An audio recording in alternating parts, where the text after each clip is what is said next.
Hello, everyone. It's your friend Tristan Miller. I'm just here to inform you that I'm recording my first stand-up comedy album and special on May the 4th in New York City at Caveat at 4 p.m. You can go to the link in my bio on my social media platforms, or you can go to caveat.com, go to May the 4th, and buy tickets there. Highly recommend that you get them early as they are cheaper that way. Also, after the show, I'm going to go, Phantom Menace is playing in theaters. So I'm going to take a big group to go to the nearest AMC or whatever Cineplex and go see my favorite Star Wars movie. I'll say it with my full chest. My favorite Star Wars movie in theaters again. So hope to see you at both things.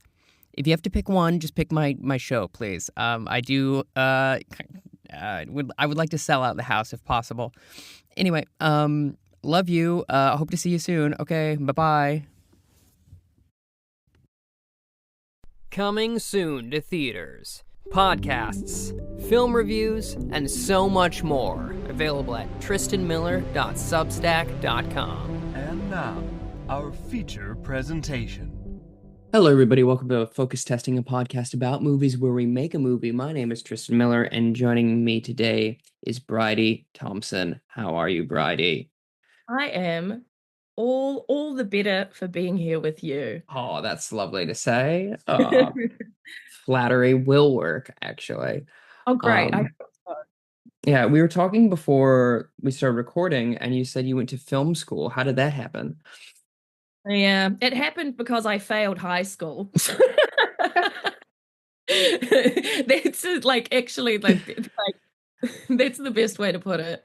Was like, because in high school, you know, they're like, well, of course you have to pass all your exams and go to university and get a degree. And I was like, okay, I'll do that. And did not. I failed my last year, but still ended up going to a polytechnic and getting a bachelor's degree. So how does that work? I don't know. I don't know either. What drew you to film, though? I think my whole life, film and TV and movies, like a lot of people and a lot of creatives and a lot of only child creatives, I'm sure, because I've always done acting of some form. Naturally, my brain was probably like, I think I thought I was too different for drama school, like too different to like silver screen stars. I was like, well, I'll go behind the camera. And then someone was like, yeah, I'm doing this course. And I was like, amazing. And signed up. I stopped and started that course a few times, insanely, from the age of 18, and finally and then they turned it into a bachelor's degree by the time I was like 26 or 27. So it was a real haphazard time and a growing experience. But then it also taught me that I don't want to work in film. Perhaps the greatest lesson of all, for sure. Yeah.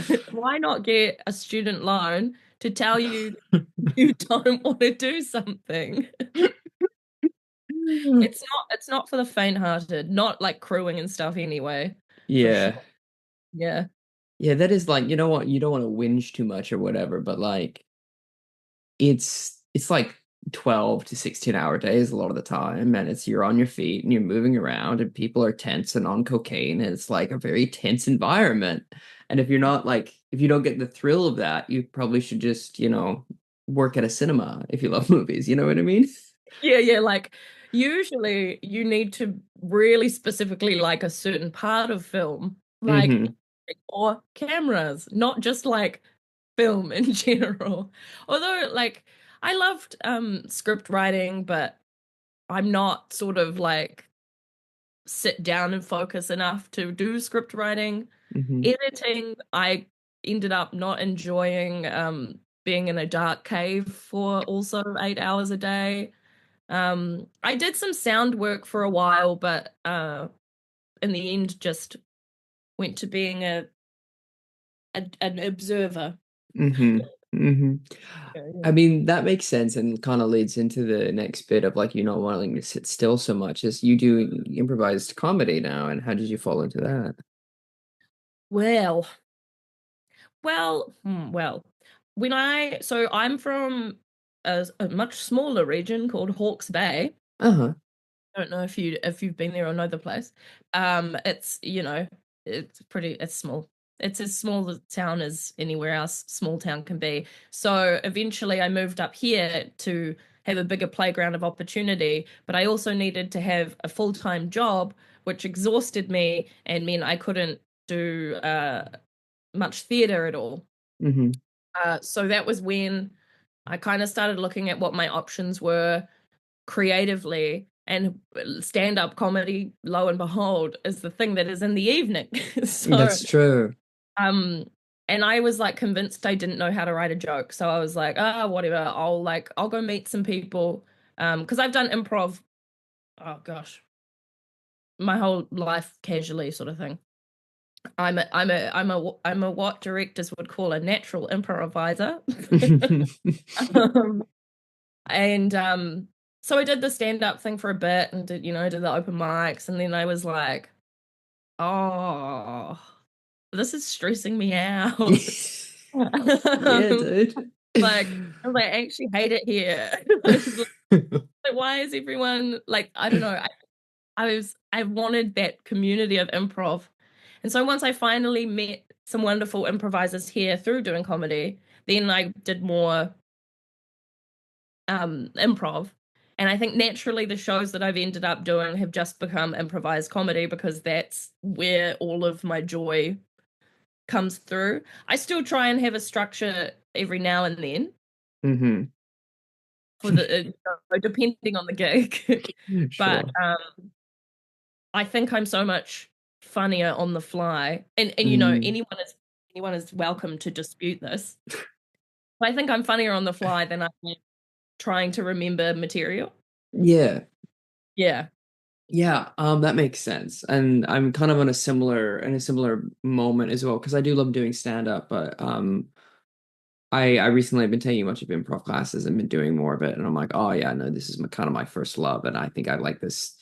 And I think I was doing improvised stand-up shows down in Dunedin Fringe, and I was talking to one of the comedians that was on, and I think one of the strengths of doing improvised stand-up is that it requires the comedian to be personality and point of view driven rather than joke writing driven to be funny. And I think um audiences in general like that. I think comedy nerds like a well-written joke, but an audience loves like a fun guy to be around. Yeah, for sure. And that's why I think, especially at the moment, like with social media and stuff, crowd work is so popular Yeah, because yeah. people are like, oh my God, this person's just naturally funny, regardless if they've like had this joke that worked the other week in the back of their head or what. hmm I like I've been watching so many more like improv like or like crowd work comedians, and I'm like genuinely laughing at the computer, which I didn't find I was if I was watching like a stand-up special, depending on hmm who it was. I always way prefer like a silly little niche or something than I do to just like pure stand-up. And like that's just my preference really. It's not because like I think stand-up's shit. Yeah. It's just a different thing, right? Yeah, truly, truly, truly. Um, do you remember the first movie you saw in the cinema? Or what's your first memory of being in the cinema, maybe is a better way of asking it. Yeah, I can't. I want to say, and I was actually thinking about this the other day. Barney's Great Egg Adventure. Now, I what is this? I think that's what it's called. Barney. It's like Barney's Big Adventure or Barney's Big Egg Adventure, and it's a Barney movie, Barney the dinosaur. Okay, cool. We're on the same page there. And I can vividly see the poster because when I was, and I would have been like young, but hmm this is my first memory, I guess. I can't. It was like an adventure movie with all the kids and stuff, and I can see the poster. That is the perp. Oh my gosh! Isn't that just the most gay thing you've ever seen? Yeah, yeah.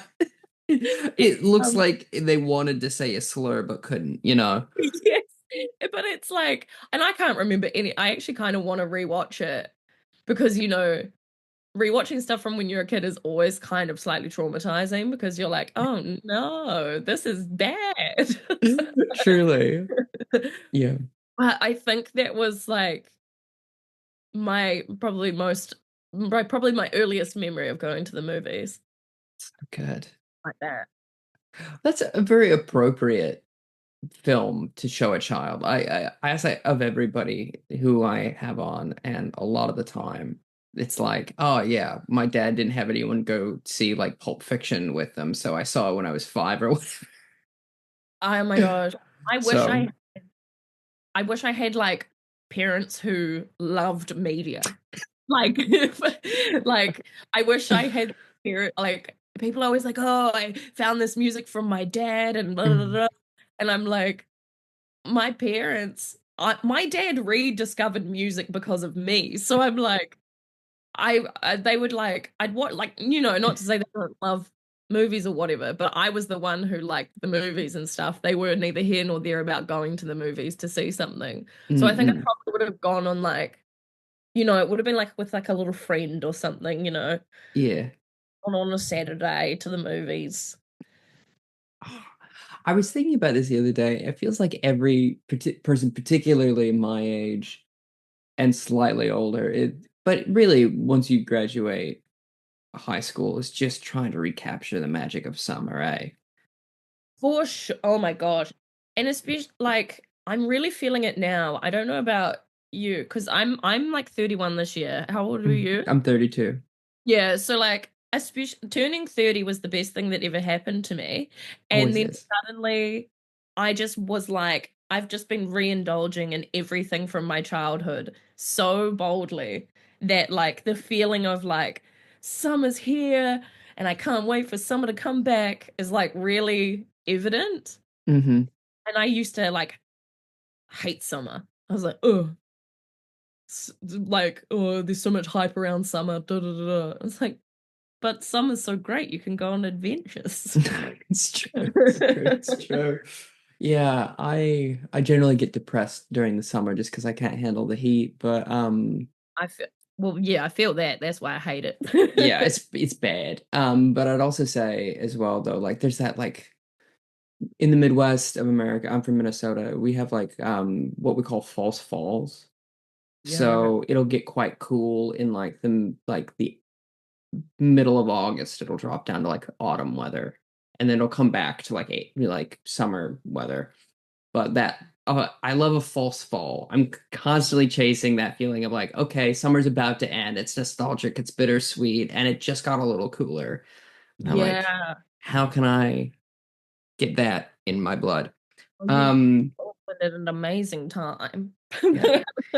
Do you do you have a favorite cinema snack to go Uh, to? okay, so Okay. salt and vinegar chips and popcorn together. Oh, that does sound good. I don't know how I came up with that, but I did it. And because I'm like a salt and vinegar chip fiend, and it just blew my mind. I'm a simple guy. I chocolate chips and popcorn together. It's like the old Del Taco. Like, why not both? Por qué no los dos? Yeah. That's so good. Oh, that's really, I'll have to try that because I love both of those things so much with my whole heart. So Salt and vinegar chips are everything. yeah, they're the best, you know? What's next? Do you like? What's your? Oh, I'm generally a popcorn person. I love a big popcorn and a big soda, but sometimes I have celiac disease, so sometimes the popcorn isn't gluten free, sometimes it is, and it like depends on the theater, and so that's kind of a, kind of a toss up. So generally what I end up doing is sneaking in a bag of popcorn or a bag of chips and then doing a big soda and Reese's Pieces. Oh my gosh, I just tried the like biscuit version. Yeah, crazy. My flatmate went to like a discount to Clear store or whatever, and there's Hmm. these like Reese's Pieces biscuits, which are like little. I love that the camera's moving to try to my So hand funny. movement So, for of those of you who are only listening, Bridie has been unable to take off center stage mode on their Macintosh computer. So the camera keeps zooming in and out. And it's pretty funny. it's like I'm on The Office sometimes. Like, but they're like little Reese's Pieces, and I guess the biscuit part is kind of peanut buttery, and then Hmm. it's got the peanut butter filling, and then there's chocolate on the outside. Oh, that sounds really good. Not as good as like actual pieces or cups, but Mm, it's there. It's all good to me. I love to get plain vanilla ice cream and then Reese's and then just mix them together, like Reese's Pieces, and just Oh. mix them together. That is a McFlurry that needs to happen. I think it is in the States. I don't Oh. know if you have it here, but You only get like two flavors at a time of McFlurries. fair enough. Limited. Are you ready for some movie trivia? Yes, please. Okay, so first one, as always, I ask everyone this. What is movie? Mm. The first thing that comes to my head is The Room. So movie is The Room. Okay. I That is, I believe that The Room is the if you show anyone The Room, that is movie. You know what? You're not wrong. It's got drama, it's got comedy, it's got gunplay, you know. Whether it's all intentional or not, we don't know. No one. Local. It's timeless. You know, it is in fact timeless. I don't think you could really. It's so anyway. It's aged so bad. Like it aged so badly from the beginning that it could be from any time period. Yeah, it's like one of those things that you're like, is this made to intentionally be bad? Or Hmm. like, or actually no, because it's like nothing could intentionally bad could be that funny. Yeah, no, it had to be. Like, yeah, really its own spectacle. It truly is. Um, so are you a fan of horror films? Excuse me. Huge fan. All right. So what two horror characters should face off Freddy versus Jason style? And I cannot be those two, and I cannot be Alien versus Predator because we've already seen them. um, oh my gosh. Um, I think Jigsaw Okay. and the Terrifier guy. Oh yeah. Just like, if I really had time to think about it, it would probably be something like different. But I think First off, I best thought. I don't know why I feel like it would just be funny to see them together. Well, I mean, they do look similar, but one's little and one's big. And Yeah. then also one is completely silent and the other one is all talking. Yeah. So you really the contrast is high. I happen to know the guy that plays the Terrifier. We did a table read together, and he's so lovely. He's like a really nice, sweet man. I always find that like some of my favorite character actors who play the worst people are just the Yeah, sweetest. yeah. He was so lovely, and he's just like very soft spoken and down to earth. He's a really great guy. But that's a really good pick of like of those two, because I imagine the Terrifier going like that and the little tricycle. I'm assuming you mean the puppet. Yeah. Yeah, yeah, yeah. Yeah. Not what's his Kramer or whatever. No, Yeah. no, go away, old man. I'm talking about like you want to play a game and like because I mean I feel I like Purify might have met its match. I think that would be really actually a genuinely enjoyable film. I think you really nailed it. What's a film that you like that is not popular that you'd like to tell people about? Ooh. Dinner in America. Although I think Mm, it's kind of culty popular, I feel like with mhm. the letterboxed people where it's at. Yeah. But I um because like I like heard the song first. Mm, Um and then I watched it recently. And it was just really good. It was just good. It isn't like it wasn't the most incredible movie I've ever seen, but it wasn't bad, and it was like really great performances about real hand is going down because I'm zooming in and out. Um, and the other hand just went up. Just cool, like great characters, this sort of like punk piece of like it was like two different kinds of weirdos finding understanding each other. mhm, And also it's like real angsty romance stuff, and mhm. I was like, wow. uh, really articulate. um Wow. I love the guy in it, Kyle. He was Gallner. Kyle, yeah, and he was the dude from Jennifer's Body who was the Oh emo. yeah. Yeah, so I was like, oh, I love this guy from Jennifer's Body. um America is a goodie. Okay. I've seen reviews of it. I'm unfortunately a product of the current media landscape where I've seen a review of it, but I've not seen the film itself. Yeah, yeah. You could just watch all of it in clips on TikTok, I'm sure. I'm sure I could. Um, who is more fuckable, Gollum or Schmeagol? Meagle. You think? That was such an instant Yeah, reaction. you knew. Do you want to fuck Schmeagol? I don't, I'm actually and feel free to denounce my New Zealand citizenship because I haven't seen the entirety of Lord of the Rings, but I've seen enough to know and believe that I think Smeagol is, look, I'm here for a nice guy. I don't, Guy. but actually thinking back now, if Mhm. you're a little freak, Gollum is just, he's a certified freak. He is. Wait, I think. Is it Yeah. Is Smeagol okay? This is so bad. Is Smeagol like the good version of Yes, yes, you've nailed it on the head. Yes, like, Smeagol is like the nice one, and Gollum is like the baddie. yeah, yeah. But yeah, so it's just like it really just is a litmus test to know whether or not you're a top or a bottom. I feel like, you know. Who do you choose if you're a switch? You Deagle, the guy who's his cousin, who he absolutely kills at the beginning, I guess. Gosh, yeah, of course he's a cousin. Of course, he's a Yeah, cousin. The obviously. weird.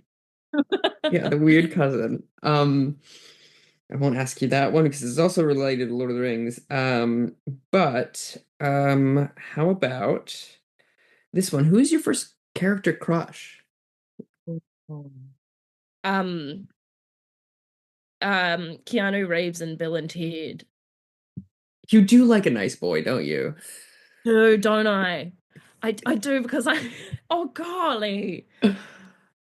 Um, because I can't remember which one he was, Bill or Ted. I just remember, and so this is something I think about often, is that was it a crush or did I just want to look like them? Mm, Because nowadays I dress exactly the same.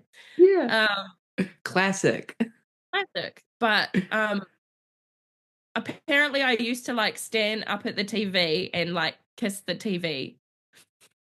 Which is weird because TVs then were like all staticky and Yeah, I stuff. was gonna say you're getting electric shocks.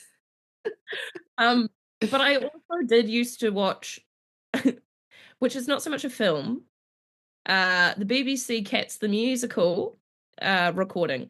Oh yeah. I really loved there were twin cats called Rumpelteazer and Mungo Jerry, and I remember You're being so brave right now. like the bisexual awakening. And look, and this is not helping my case where people have, well, my friend told me the other day I look like I have furry tendencies. And look, I like talent. I like talent. I feel like I'm digging a hole now. No, I'll say this, and this is something I've said publicly a few times, and I'll jump in this boat with you together. Okay. The only time I've really found Taylor Swift attractive was in Cats. So Look, wait, not that Cats though, is yeah, not no, what I'm referring to. no, But no. I mean she had sexy catnip. Yeah, So, I when you say nip, I actually here's the thing. I've never seen the full film, but I did see enough stills where I'm like, damn it, she is hot as a cat. That sucks. I hate that. and Sir Ian McKellen laps from a bowl like an actual cat. He's the only one who actually does cat stuff. And I went to go see that movie on New Year's Day with my mum, and there was like these people behind us, and as soon as it started, they just go, "Oh my God, it's a singing one," and then they left. How could you get that far? How could you get that far? And you know what? They missed out. They missed out on Well, you know, that beautiful Rebel Wilson tap dance that should have been illegal, and then she removed herself from her own cat body. It was a masterpiece. Tom Hooper, you heard it here. I'm gonna ask you one last question, and that is one that I ask of everybody, which is why is Austin Powers so sexy? Because it's shagadelic, baby. Yeah. Okay. Good guy, right? No, I don't. Actually, I don't. I don't. I, He's a good guy because mhm. he's he's camp, and he's like not afraid to be he's not afraid to his feminine and masculine sides, you know? Yeah. He's not afraid to be a little bit jazzy baby, yeah. And whether that was of the time, I don't know.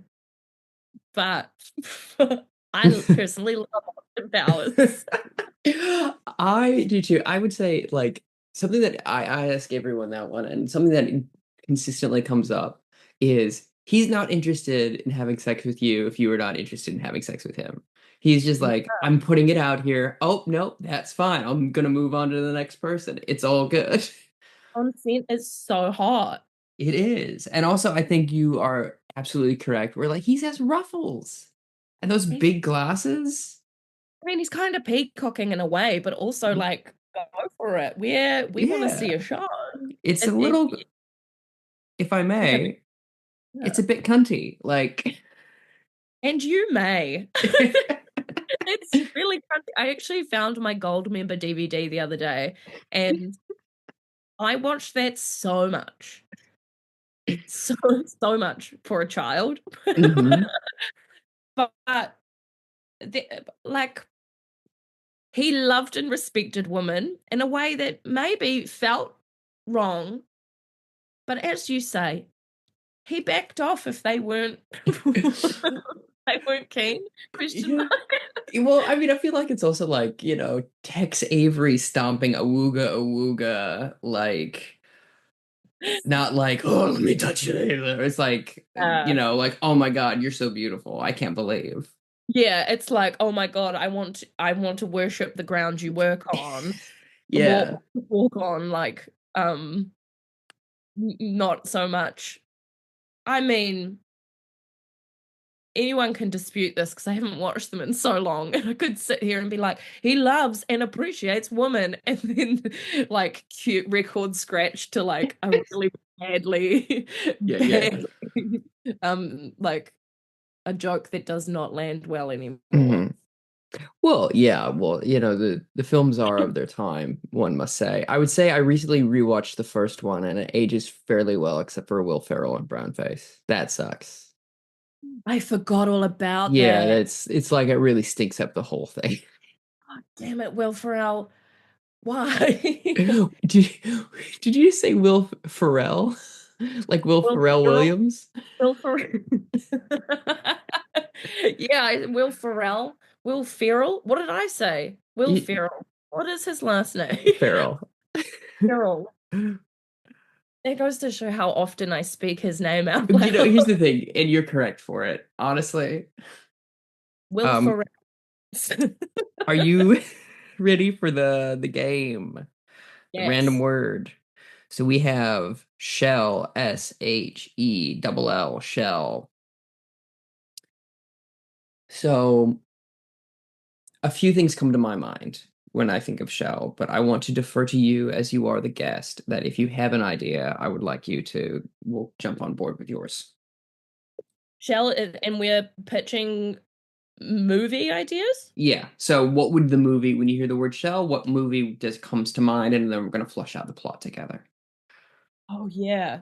Um, Unfortunately, there is a beautiful movie that already exists that comes to mind. Well. I want the Mm. biopic of who who sells the seashells by the seashore. And if I may, it's shell, and then there's a little apostrophe, so it'll be shill. Like she'll be right. Yeah. That's amazing.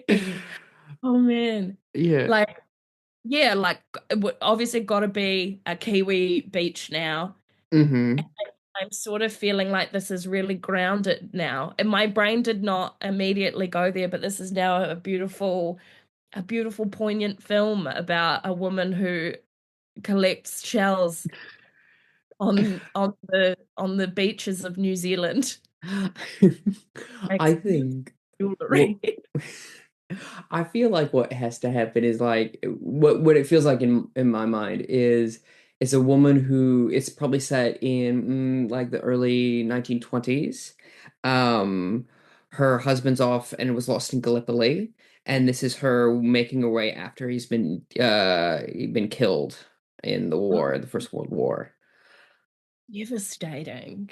I Yeah, but can't, I'm a huge crier in mm. films, so I always strive to also put that into my work.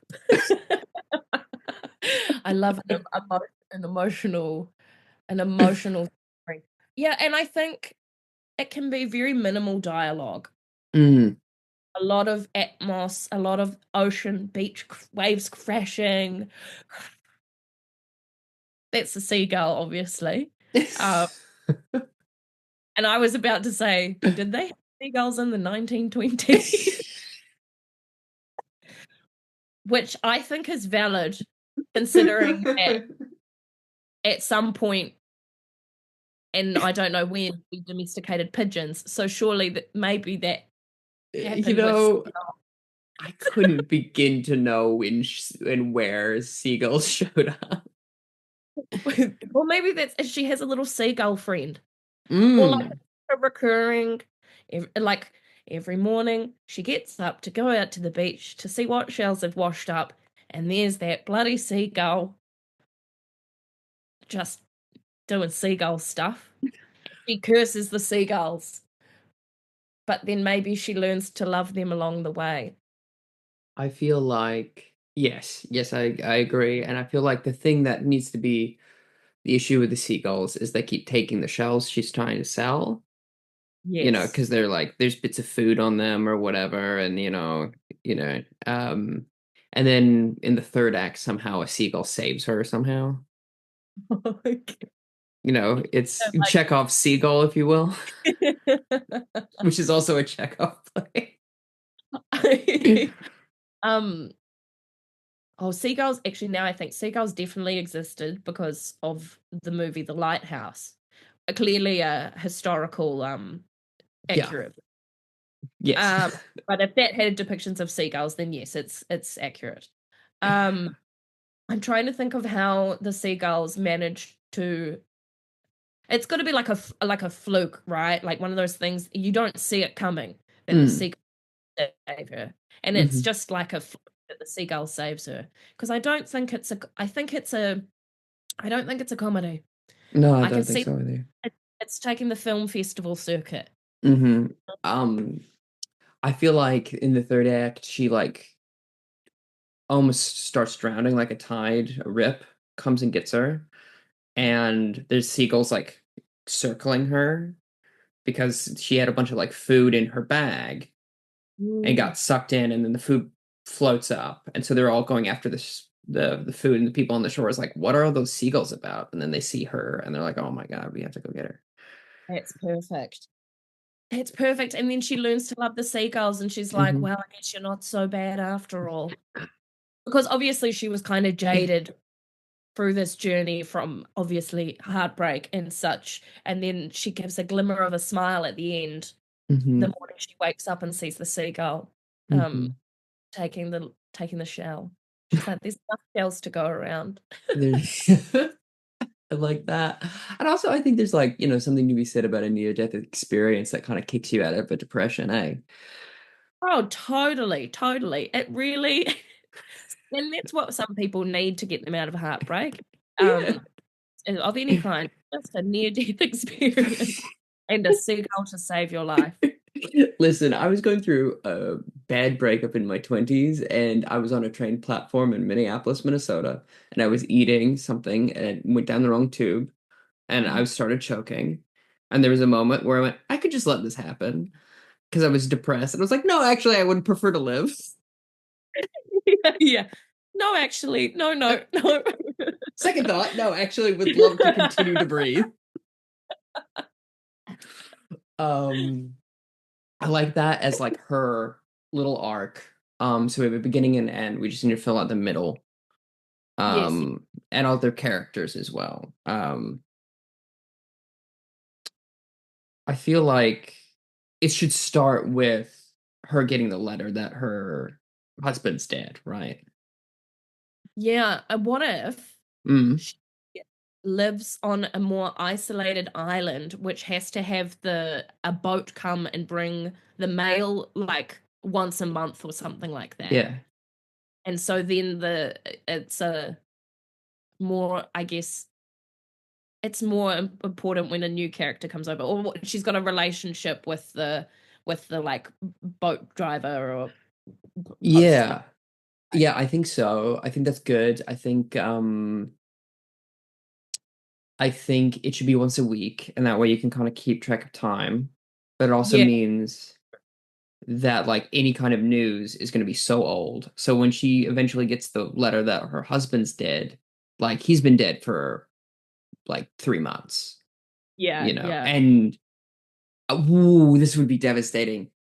There's a backlog of letters from him, and then the last letter is from, and she can't open the letters from him because now she knows he's dead. God, this is a bleak movie. Hey. How did such a whimsical she sells seashells by the shore, and it's like just really, really depressing, and that's why she sells. But I can totally believe that, like, because nursery rhymes are really rooted in sad stories, so Yeah. this could be it. And I keep seeing her as a Frances McDormand. Oh, that's interesting. You could do a new Oh, accent, I'm sure. yeah, why not? She'll do it and everyone will complain. Yeah, everyone would be like, hire New Zealand actors. I was thinking, I think that's good. I think she would be very good. She's a lot older than I was thinking that the character would be, but I Oh, like it. true. Um, How I old was are you? like early 30s at most. Yeah, like a young woman. Yeah, because you know the whole tragedy of Gallipoli is like they were like 18 or whatever. It would make sense. I think like the image in my head was this Mhm. just like grizzly old woman. Here's the thing though. What about this? It is Frances McDormand. Minimal dialogue, so she doesn't have to work that part of the dialect. Yeah. And then there's flashbacks to what happened to her. Yeah, nice. Yeah. Yeah, like she Okay. has, and and you get that like ringing in the air sound when it goes flashback, Yeah. and then it's her young and then laughing and Mm-hmm. and you kind of learn, oh, and what if I want to tie the seagulls in some way of like Mm-hmm. he he liked seagulls or like Oh he yeah. throw food out for the seagulls. So that was why they came near. Hmm. Maybe I want to say they lived kind of like on the seashore. Sure. Because there's a local market that happens on the seashore and they live in the little boat sheds. Hmm. Um, and maybe he used to throw food out to the seagulls and so when he died, and they kept hanging around, they were just a reminder that he Yeah. wasn't here anymore. Yeah. I like that. I feel like if it's going to be flashbacks and stuff, part of me is like, well, should the framing device be like a young person from a newspaper trying to do a story about this old like fishing town? And because there's not much going, and they're like, yeah, we'll do like a little piece on this, and then and so like there's that classic like, well, who's that woman? What's her story? It's like, you'll never get it out of her, and Yeah, eventually, you know, what yeah, do you yeah. think? Like the little young hip and happening reporter Hmm. is like that they won't let up on their excitement, and then for whatever, and then one day, I'm like, um what does the reporter have to do to make her like them? well, I mean, I would say probably what might be good would be then moving up her almost drowning forward and having the reporter the person that finds her. Oh yeah, of course.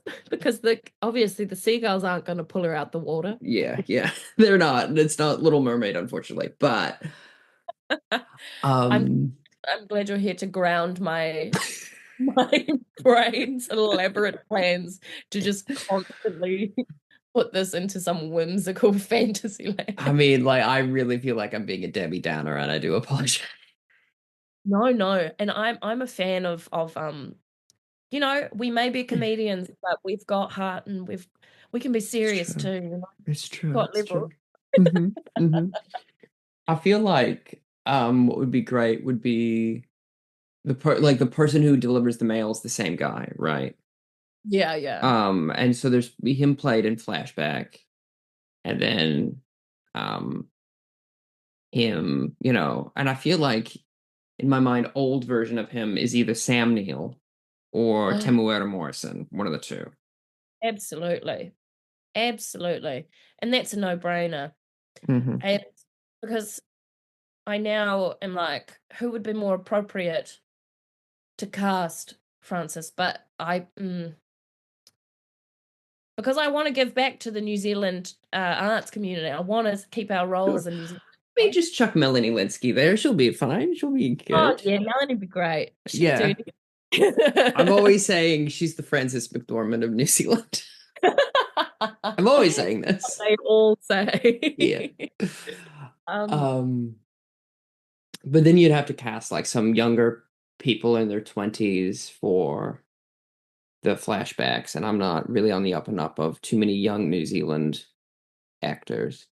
But See, I know people who like are in comedy and are also acting. Like those are the yeah, people yeah, yeah, yeah, I could just list people I know. yeah. And True. I would if I was like if I had the money to make one day when I do have the money to There it make whatever is. I want, then I would cast all my friends because they're great and hilarious. True, Um, true. and we've got such talent. Um, I think so. we just don't know who.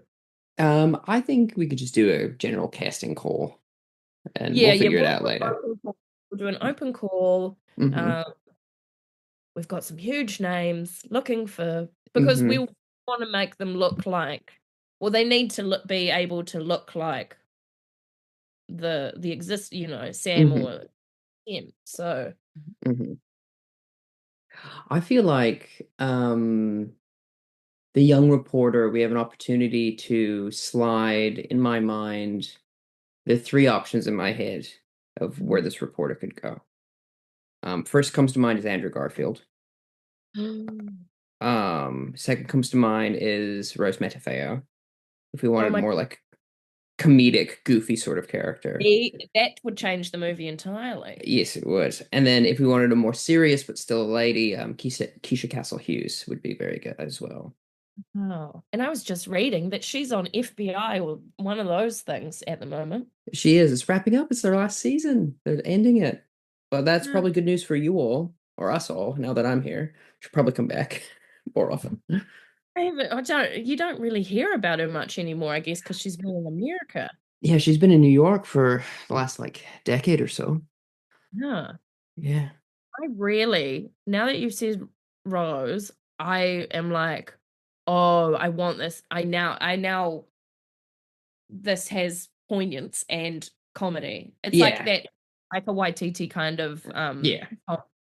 I think it's Rose. Yeah, I think so too. I think Andrew is getting a bit too old to be the young hip hop happening. Yes, it's And true. but for Hollywood, For sure. Yeah, like, he's starting to play dads now. yeah, he's not Spider-Man anymore. No, he's not Flip. And it pains me to say this because I love Andrew Garfield so much. Mhm. But I also love Rose, and I think she would be the Mm. perfect, like, witty kind of Kiwi. I think so too, and I think it would give us an opportunity to have some like levity, and also she's got like a big energy about her, obviously, and so like you're coming into this small country town, and then you have this person who's like from the city coming in with this big amount of energy that like immediately people are like, okay, you're a bit full on, and Yeah, then but city then slick. yeah, Yeah. and then eventually she wins everybody over and that sort of stuff. And also now the sequence of her finding the drowning Melanie Linsky and then diving in after her, making a big splash, and then like trying to like save her and then realizing she can't swim well either. Very Oh my funny, very God. good. Yes, perfect. And they're yelling out, like, and maybe she has a bit of a romance with one of the town locals. So Yeah. and she had like already admitted that she can't swim, and they're like, and everyone's going, "Oh my God, they're saving her!" And she's like, and then the like romantic interest comes in, and is like, "She can't swim." Like, oh wait, you can't swim, and then it cut to I the blank. think I think then at a certain point, like they're like, can't swim. And in like a similar moment to Lord of the Rings, the camera goes under the water and then they get pulled out and it's Sam Neill in the boat that, he gets all the mail. It's like, all Yes, right. yeah. He's just on the yeah. Okay. Sam is Would you so mind? good at like that like gruff blokey that I think he'd be real cool. Mind getting on the bloody boat? Yeah, yeah. Yeah. Just stand up. It's shallow, like Yeah. That's actually really like see what oh, see. a classic gag. Oh, that's good. I think then after that, Melanie Linsky's character opens up to Rose, and you get the kind of whole like background of why she's so sad and everything. Yeah, like the near death experience sort of is like that smack she needs to be like, hey, snap out of it. Because Mhm. maybe it's been like a little bit, like quite a bit of time since she found out he died, even though like, and even longer because like she obviously took it was a while before she found out. So Mhm. like everyone knows that she was in love, and then oh well yeah, because obviously younger, and now she's like much Mhm. older, and so nobody knew. Or maybe there was a few people who knew of the whimsical Melanie Linsky before, who sold Yeah. seashells on the seashore, and she wore the shells in every shell feasts. Mhm. You just get a scene where Sam Neill's talking to Rose and he goes, well, yeah, she used to walk barefoot all the time. So she put on the boots. It hasn't been the same. I love your New Zealand accent. Hey, thanks. It Did a was, bit. it Doing was my really, best. yeah, yeah, yeah. I that's it. I like he'll drop a tidbit where Hmm. he's like he kind of knows that he's kind of egging the reporter on. Hmm. Um, because I'm thinking with the reporter would go on that boat that comes every week, right? So Yeah, they're like yeah. every week, unless they like decide to stay on land, on the like inland. Hmm. Um, or maybe they decide to stay once they get a bit closer after the drowning debacle. Mhm. They can't take the boat back because they've got to stay. They've got the interview. Mhm. But yeah, I love that idea of Sam Neill, like, and then flashback. She's Mhm. dancing on towels and da da da. Mhm. She's got the toughest feet in the whole island.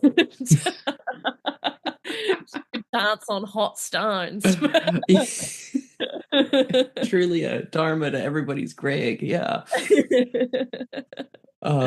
Yeah, I think that's good. And then I think then what should spur the reporter for even making the thing is that she's found the last letter from this guy that she has to give to Melanie Linsky. And so over the course of the interview, she goes, by the way, this is for you. We found that like it was like in a literal mailroom in the middle of like whatever. It just was recovered, Yeah. is like an Yeah. artifact. Yeah. And then maybe it like was just enough of the closure Mhm. that she needed to, and I kind of see maybe towards the end of the movie her finally going out on the beach barefooted and picking up the shells again, Yeah. just for that. I'm really obsessed with this image of bare feet on the beach. I always have been. Oh, yeah. Like, I think it's so nice Mm-hmm. because anyone can enjoy that from any place and time. True. Yeah. Yeah. It can connect people. No, but that actually is a really lovely notion. That's quite nice. Like, it could be any beach, anywhere, anytime, and you could Mhm. be any person who's done anything. Oh, Oh, wow. wow. Oh, deep. Yeah, truly, true. I like it a And lot. Rose joins barefooted Mhm. as well because she probably wears her shoes all the time She because wears she's her a singer. shoes all the time. She's an uptight, go get 'em journalist from the big city. Yeah. Um, there's part of me that when she gets the letter, rather than reading it, does she just throw it into a fire and be like, you know what, I'm good. Yeah, which is like, I don't need this actually. I I've need to. already like I've already carried the weight for so long. Mhm. There's And nothing. yeah, He's gone and that's it. yeah. Like, made peace with that. Mhm. Oh, we'd have to test that with the viewers. Yeah, exactly. Film 2 ending. Do True. the viewership like throw away the letter, or do they like keep letter and cry? Keep a little and cry. Both. Oh, Oh, what would be funny as a gag would be like, she's met Rose has mentioned the letter before, and then she starts to hand something to Melanie Linsky, and she goes, "I don't even need this letter." She throws it in the fire, and Rose just goes, "Well, that was the NDA." Uh, yes, yes. Because now that it's a comedy, yeah, exactly. You can have your like cake and eat it too. gags for days. Gags for days. Yeah, that's classic. Yeah. And that's classic. I feel like that's classic. Have you watched Starstruck? Yes. It's Yeah. so good. I'm like, clearly all of this Rose can do so well. Yes. Yes. Obsessed with Starstruck. It's so good. She performed what is her latest stand-up special in Brooklyn, and I got to see her live, and that was really special. She's incredible. It's so cool. When I was in Hawke's Bay, her and Guy Williams used to like come to like gigs there and stuff. So I haven't actually seen her live since I was like a teenager. Fair enough. Older. So I'm Yeah. like, but that's so like killing it. Yeah. And of course we should have her in our movie. Truly. Yes. True. You mentioned earlier, do we want to try and get like Taika to direct it, or do you have another director in mind? Do you have music in mind for this thing? I think Taika pre-Marvel movies, pre-Hollywood, Yeah. like Eagle versus Shark, Taika is what I want. And that was what got me into like film and stuff in film school that I was like, whoa, I could do that. Yeah. Or like, oh my God, this is my sense of humor. Crazy. Yeah, I think I want that. I want Taika. I think he's the man for the job. But Returning to his roots. yeah, return to his roots. He comes back, he films something, it's got no money tied to it, it's independent, or a little bit of money, like a little bit. A little bit would be nice. Or like a little bit of money. We'll showcase how beautiful New Zealand is. We'll get some tourism money. You know how it is. Yeah. I feel like choosing Taika is such a cop out, but also, I mean, also he's the king of like earnest emotional comedy. So it's true, even if it's not from New Zealand. True. Yeah. Like I'm trying to think of someone who would be comparable to like the tone of the film as well. Of like, I don't know, because there is some pretty broad gags we have. I mean, the only other like maybe the Coen brothers, but I think they'd fuck it up. Yeah, see, that would be cool, but then I feel like they might not quite get it. Yeah, they would have to go back to like Raising Arizona. Play like again. I feel like what we need to do is find again like an unknown that's coming out of film school that loves Taika and the Coen brothers. Yeah, like someone who's got the passion and the art. Because I'm always inclined to just like jab Wes Anderson at everything because I'm like, oh my God, it's perfect. I love it. There's no like, but that's more of a stylistic choice, I feel. And the delivery. It's very restrained delivery, yeah, to be sure. Yeah, like that would seriously change. But then also something like Eagle versus Shark has also got such strained delivery, mainly in the deadpan Kiwi way though, which is why I'm like, Oh, what about Richard Iwadi? That's it. He's also obviously quite deadpan and that sort of thing, and I think he would do well. And he's a good director. I've seen, I think Submarine he directed. He was very good. I love Submarine, and he's got beautiful. It's like that good deadpan comedy, really like funny, witty like lines, but still grounded in some really sad material. Yeah, and beautiful stylist, like because there was like bits oceans and there was waves and oceans and scenes like that. Richard Ayoade. Cool. We got it. We have a movie. Shield. And because he would do a funny gag like that, wouldn't he? Yeah, he would. Oh, I love it. Do you want to do a lightning round or do you want to call it good? I'm keen to do either one, whichever you prefer. I would just do a lightning round. It's really fun. Okay, cool. So we're getting the same prompt, and we're each going to do a small pitch. Okay. Just by ourselves. Like right now, I'm going to refresh my browser. It says retreat. So for me, retreat is all about a dog who is desperate to try and get a second helping of biscuits. Oh my God. And it's like a cartoon, like Wile E. Coyote style movie. And it's retreat.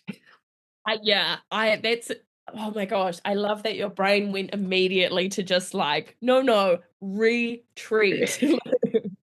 I would watch the hell out of that. Bring back Looney Tunes style like cartoon. Hey, this is what I'll say.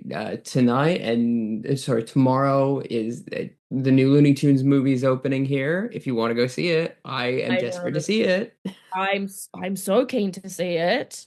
I didn't even know they were making another movie. Until the other day. I was like, oh my gosh, I'm not following Looney Tunes enough anymore. Retreat. Retreat is about a wellness retreat that gets invaded by, I guess, murderers. Good. It's all these, like wellness influencers who've gone to like a really bougie retreat, but turns out the people who are running the retreat are just bad people, and What? it's like what? But are What? the actual bad people? Wow. That's good. I like that. I see it as a horror. The retreat. Dun, dun. I'm refreshing the browser again because I got reserve and I'm like, I cannot do the re thing again. Reserve. Reserve, it's about Oh, come on. It's the sequel to Retreat. It's the Reserve. exactly where the person is actually serving the food, the dog food, and Yeah, yeah. yeah. We got cultivate. I think for me, cultivate is about a commune where people are sowing barley for the local, as farmers for the local community. And it's slowly revealed that much like Soylent Green, the uh, what is it called? The manure or whatever the soil they're using is made from people that they don't like. And it's about a cult killing people and using it to grow plants. I love it.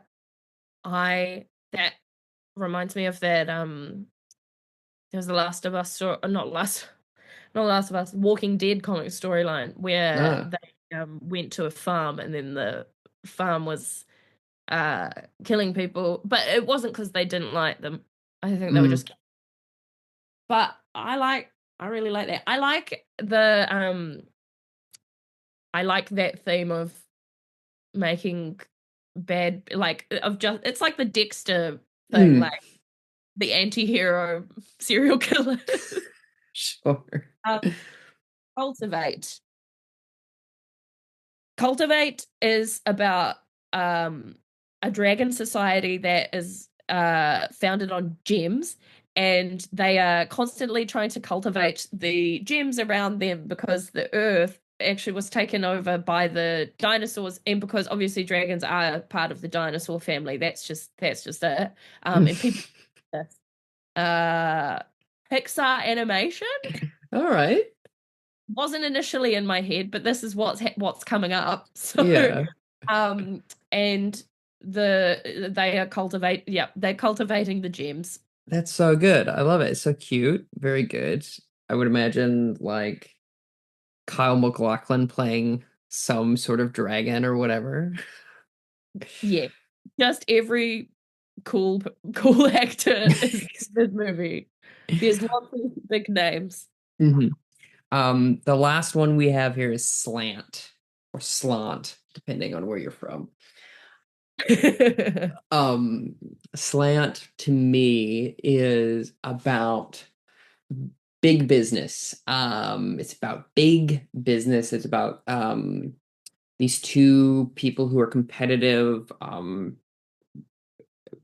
colleagues at an advertising firm, and they're constantly trying to like expand and massage the truth as to get more sales, and eventually it catches up with them and they do it to the wrong person and they get a hit put on both of them, and these two people that hate each other have to work together to stay alive. Classic. I Classic. like that our brains have both gone towards like business and offices with the words because I am seeing this as like I want it to be like a really niche movie about graphic designers work in the typography field, and perhaps one of them is really, or maybe it's like it's like a history lesson of like who all these fonts are named after, and one person one day italicized the font, and everyone's minds were blown, and they were like, "You can't do that. It's got a slant. You can't do that." And it's about conforming and or not conforming, and also the history of font. I Got like that a basketball, lot. like all the basketball. Um, there's the new Romans family. Oh, I like that a lot. Step aside Helvetica. Yeah, yeah, yeah, yeah. Yeah. Oh, that's so good. I like that a lot. Um, we're coming to the end of this thing. What do you want people who've listened to this to know about you? Do you have gigs coming up? Do you have anything to promote?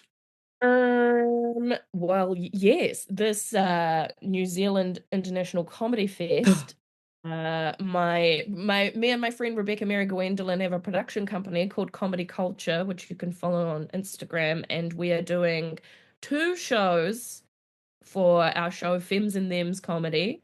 We're doing one on May the 6th at Basement Theatre in Auckland, and one on Saturday the 24th at Fringe Bar in Wellington. That's great. Both great venues, doing the Yes. Lord's work. And yeah, we're really stoked. We got down Basement Theatre main stage, which is cool. Mhm. And I host it as straight men. Because why not? Oh, we do improv comedy then. That's where Yeah. that comes out. Good. That sounds really great. I'm Yeah. excited to see it. I will definitely be there. Yay. I'm speaking now to the listener. If you want to support this podcast, you can go to tristanmiller.substack.com. I write film reviews. You get early access to the episodes and also the video of the episodes. And if you are listening to this podcast, you probably already follow me. But if you don't, Tristan J. Miller, pretty much everywhere. Just check it out. Okay. And I'm speaking now, you, Bridie. Thank you so much for doing this podcast. It was heaps of fun to talk to you, and I'm glad we finally met. Yeah, thanks for having me. Yeah. Yay. Hey.